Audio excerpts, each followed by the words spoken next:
Western art had its beginning in Greece about 600 BC.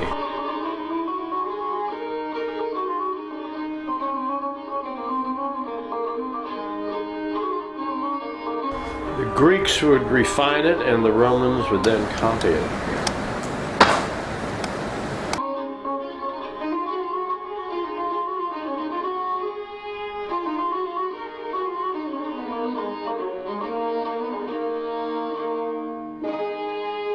Now we call that Roman realism, and it lasted until about 400 AD.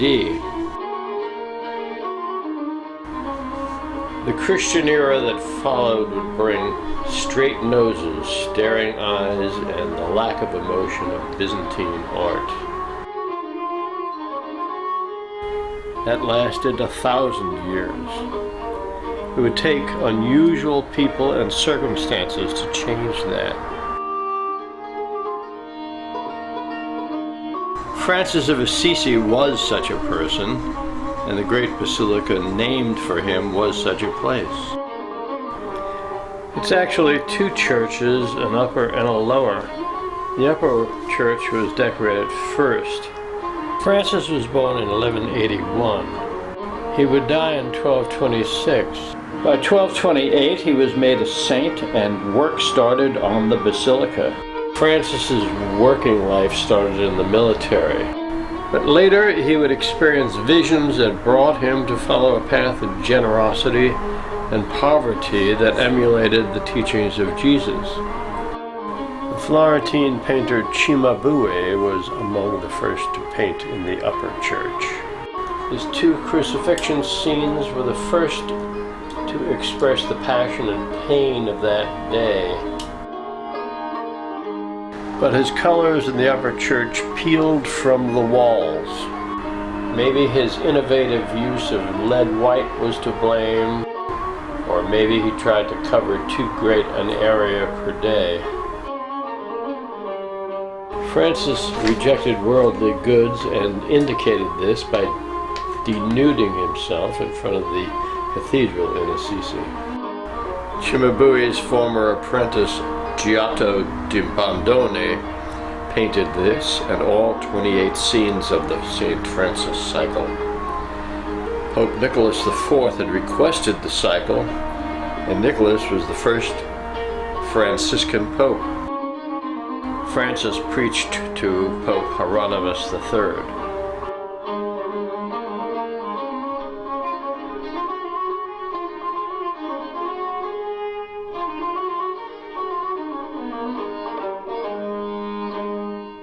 In 1209, Pope Innocent III legitimized Francis's religious order with the Church. Here, Francis receives the stigmata. He is the patron saint of animals and of the environment. At death, the stigmata is confirmed by both the friars and the mendicant sisters, the Poor Clares. Giotto completed the Francis cycle by 1297. And in 1305, Giotto would be in Padua to fresco a small family chapel for Enrico Scrivegni, a banker. On the ceiling of the Scrivegni chapel is Isaiah, the prophet who told of a Messiah who would come to lead the Jews.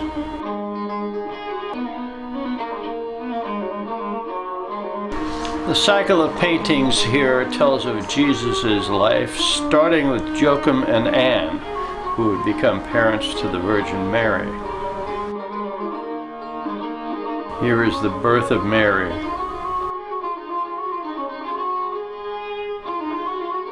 And of Jesus.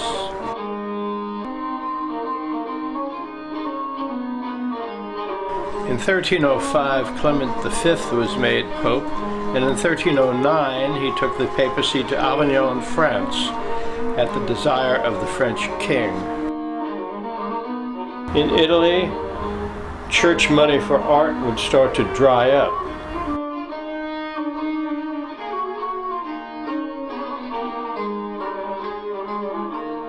King Herod commands that all males under 2 are to be killed.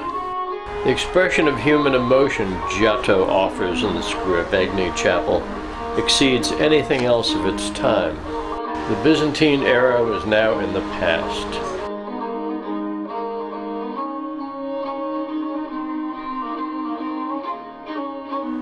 Jesus' miracles are depicted, from changing water to wine at Cana to bringing Lazarus, Mary Magdalene's brother, back to life.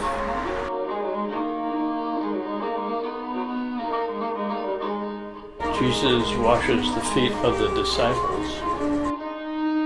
The Last Supper.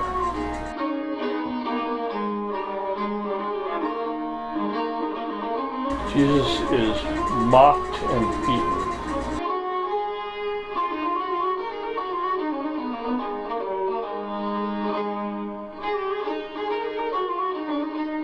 Mary Magdalene never leaves the foot of the cross.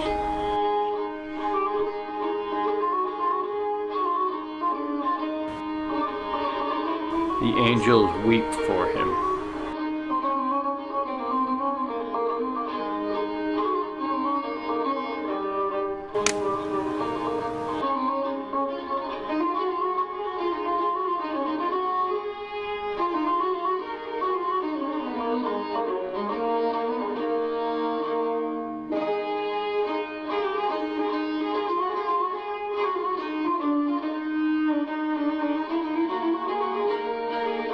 At his resurrection, Mary Magdalene reaches to touch him, but is told not to.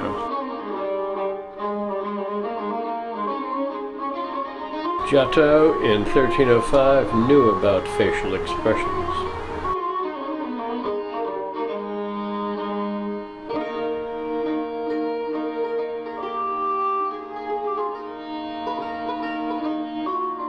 Giotto's version of the Last Judgment, with scenes of both heaven and hell.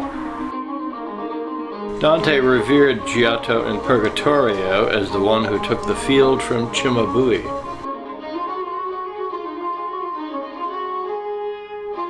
Boccaccio wrote about Giotto that his genius was of such excellence that there was nothing produced by nature that he could not reproduce with his stylus, pen, or brush.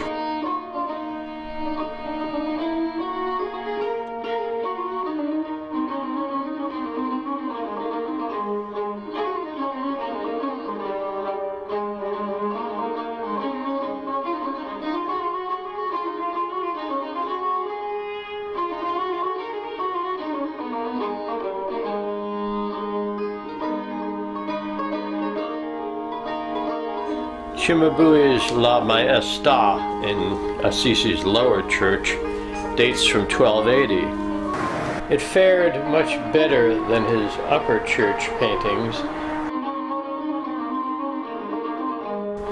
It may offer a good likeness to Francis. Could this be the one masterpiece that astonished other painters and launched the Renaissance? Giotto went back to Assisi in 1307-1308 at the invitation of the Bishop of Assisi, Teobaldo Pontano. The assignment was to paint a chapel in the lower church devoted to Mary Magdalene.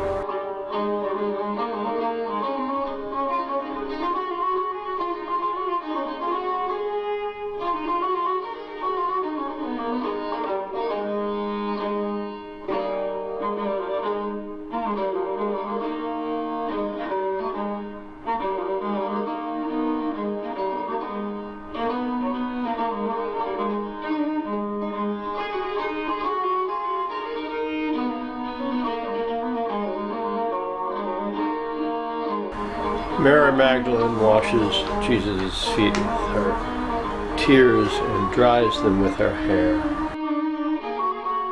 14 years after Jesus' death, Mary Magdalene, Lazarus, and others took a boat with no rudder and no mast and got to Marseille, France. Mary stayed in Marseille for 3 years to preach. Then she went to the hills in Provence and lived in a cave for 30 years without possessions and no clothing. Here, a hermit brings her a cloak.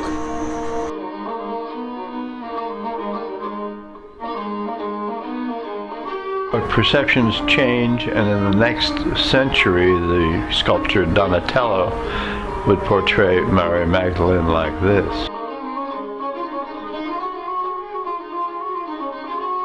Giotto made a third trip to Assisi in 1312-1313 at the request of the Franciscan friars of the Basilica. He revisited some scenes from the Scrovegni Chapel. His massacre of the innocents is bloodier and more awful than before. His crucifixion scene has more pathos, and Mary Magdalene is a more mature and tragic person.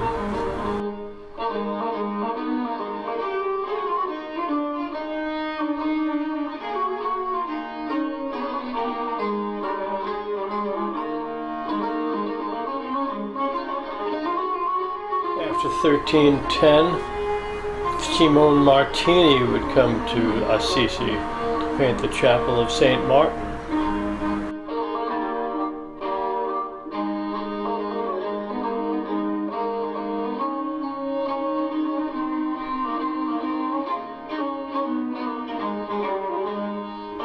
Here, Simone gives us Francis's great friend and colleague, Clare. And Simone gives us on the left Anthony of Padua, and on the right Francis of Assisi. On the left is Mary Magdalene holding a chalice of anointing oil. On the right, Simone gives us Catherine of Alexandria, whose popularity was great in the 1300s, and she holds a torture wheel. Andrea de Bartolo from Siena painted Catherine's chapel in Assisi in the 1360s. Here, Catherine sees herself in the Holy Family. The Emperor Maxentius tries to persuade her to renounce Christianity and become a good Roman pagan. Maxentius sends Catherine to debate with philosophers, but she converts many, and they are executed. Maxentius's wife, the Empress, visits Catherine in prison. She becomes a Christian, and she is tortured and beheaded.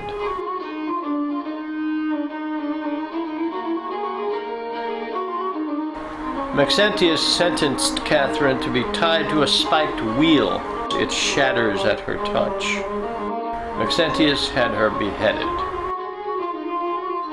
Bartolo's colors were vibrant, but his images seem grounded in the Sienese tradition.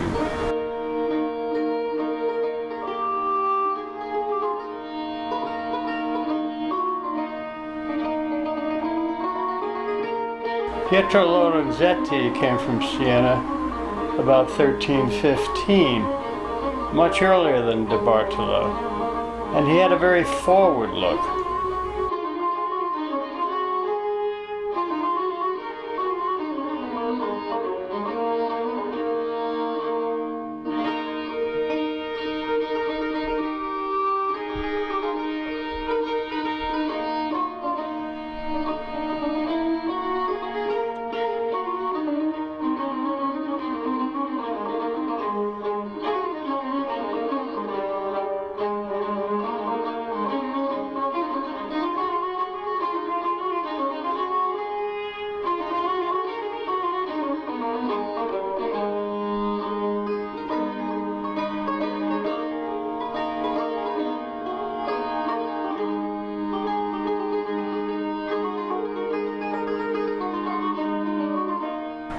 Within the constraints of religious art, the artist's inventiveness was great.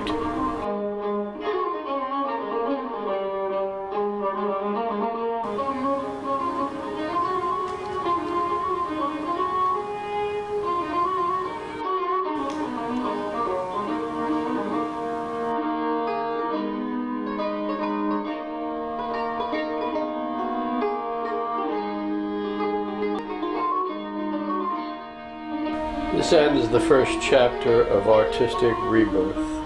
Artists now needed to find new sources of patronage. Padua was a rich city with a strong building program. In the very center of Padua, in 1218, they built an imposing structure, the Palazzo della Ragione. In 1308, its interior walls were removed, which created the largest civic space in Europe. Pietro d'Abano was a professor of medicine who had left Paris, where the Inquisition wanted him, and went to Bologna, and then came on to the University of Padua. He was a renowned scholar and astrologer, and also reputed to be a magician. He wrote on magic. He planned an astrological cycle of paintings for the Palazzo della Ragione. Giotto and assistants were selected to do 333 panels divided into 12 compartments for the 12 zodiac signs and months. It was Europe's largest work of secular art at a time when secular art offended the church. Wall areas were also given to more conventional Christian scenes. A fire in 1420 ruined much of Giotto's work, but it was repainted by Niccolò Moretto and Stefano da Ferrara, and that is what we see today. In 1315, Pietro d'Abano had more problems with the Inquisition. Black magic was the charge. His history suggests that he escaped again. His name appears later on a publication by the medical school at Montpellier, France, where he may have gone. In 1318, Padua changed its form of government to Signoria, with the Carrara family installed as its signors or rulers. The signor was like a king. They built a palace, the Regia. Guarietto da Arpo is first recorded painting in Padua in 1338, and the Carraras wanted him to decorate their palace. Guarietto did a cycle of biblical stories on the walls and covered the ceilings with beautiful and elegant angels. The early writers say it was Guarietto, not Giotto, who was the first to free himself from the Byzantine manner. He developed a highly unique style that contributed greatly to the new artistic rebirth. Guarietto's working life lasted until about 1370.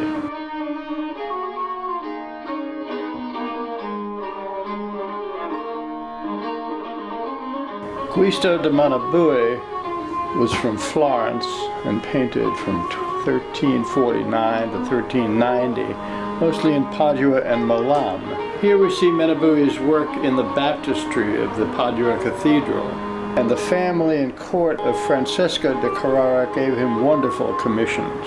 Fina Bozzacarini, the wife of Francesco il Vecchio da Carrara, funded this as a family mausoleum, and the remains of Fina and Francesco do rest there.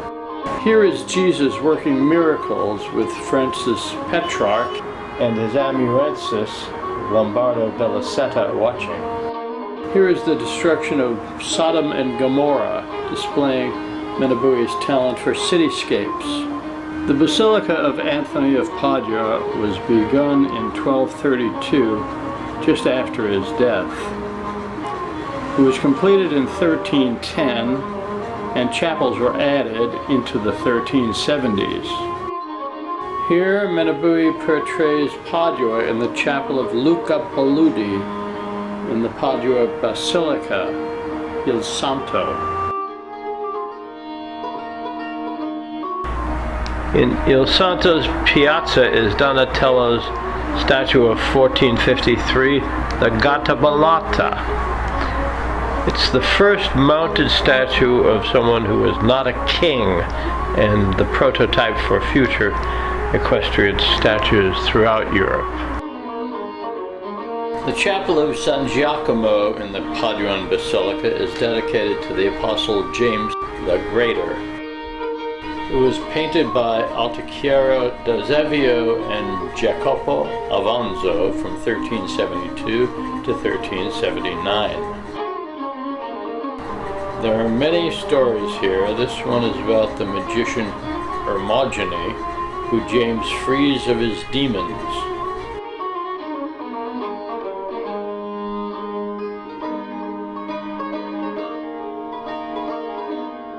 Hermogene becomes a Christian.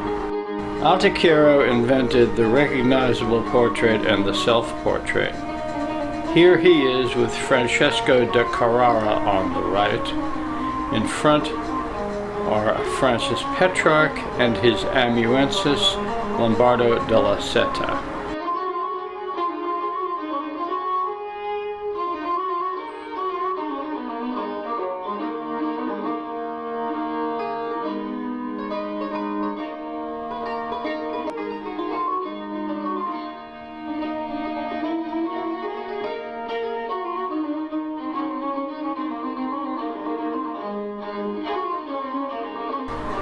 The crowd's faces at the crucifixion are finely wrought, and they may have been Avanzo's. Jesus has a crown of thorns for the first time since the Byzantine era.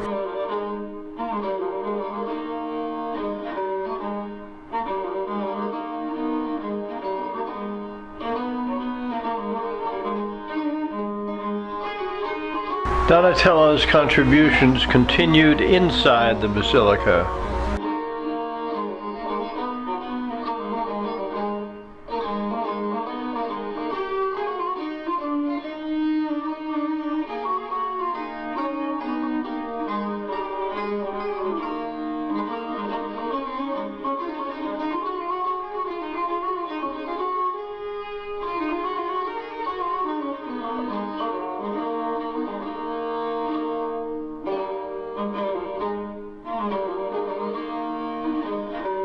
The Oratory of San Giorgio is freestanding and it's just outside the basilica.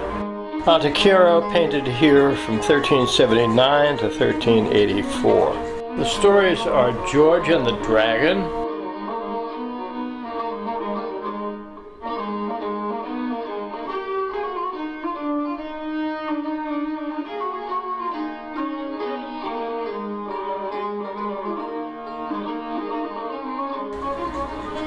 there is Catherine of Alexandria, whose touch shatters the torture wheel.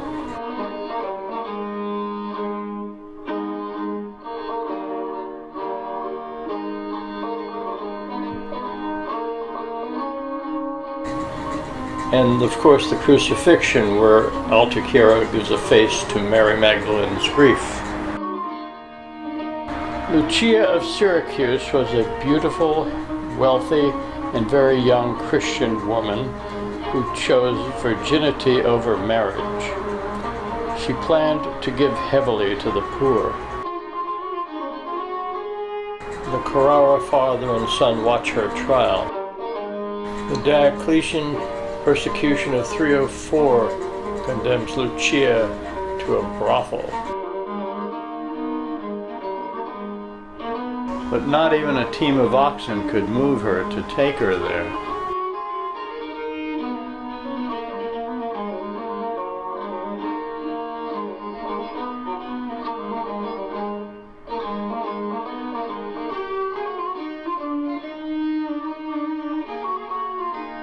And a fire wouldn't burn her.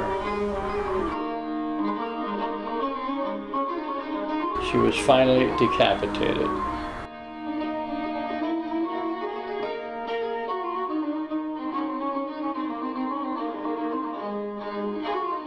On the far right, Altichiero surveys his work and Lucia's funeral.